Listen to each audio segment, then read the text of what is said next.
it is Maze Runner. It's kind of interesting story about maze. Peoples are in the maze with the Grover, which is the kind of monster from the bad guys, like yeah, scientist. And then so a lot of like boys are in the maze, and they were just normal families. They had dad, mom, just brothers, and they have dogs. And then later, scientists found some like nice runners on in the earth, and then they they put everyone like nice runner in the maze, and then they researched them and put in some like monster there. Then later they killed monsters, and then later they found all the research, and then they took every runner in the maze to one building, and then they made some like soldiers from their DNA.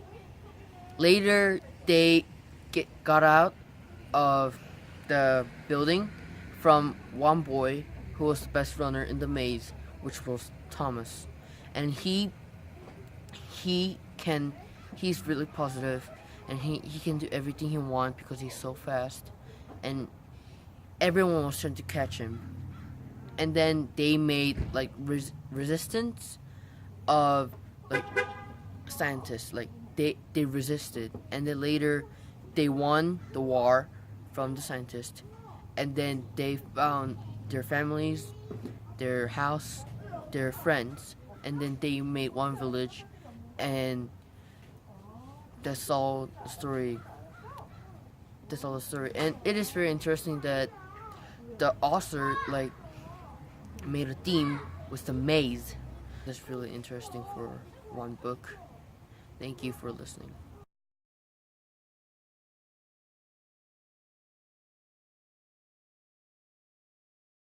Today I'm going to talk about my favorite book named Interstellar.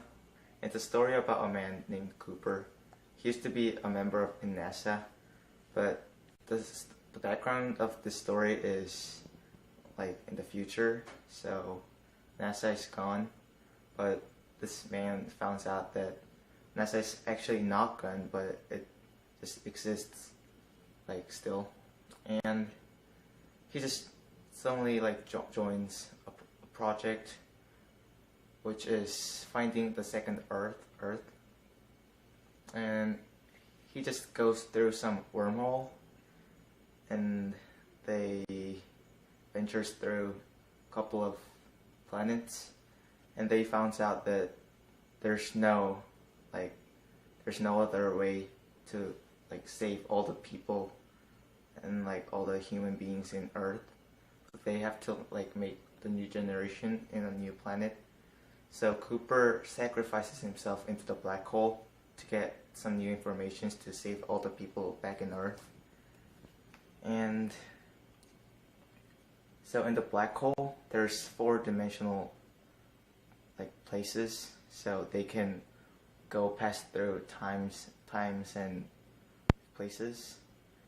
The most thing that impressed me in this book was that there's four-dimensional world inside the black hole, and I liked the way how Cooper tried to save the Earth by sacrificing himself.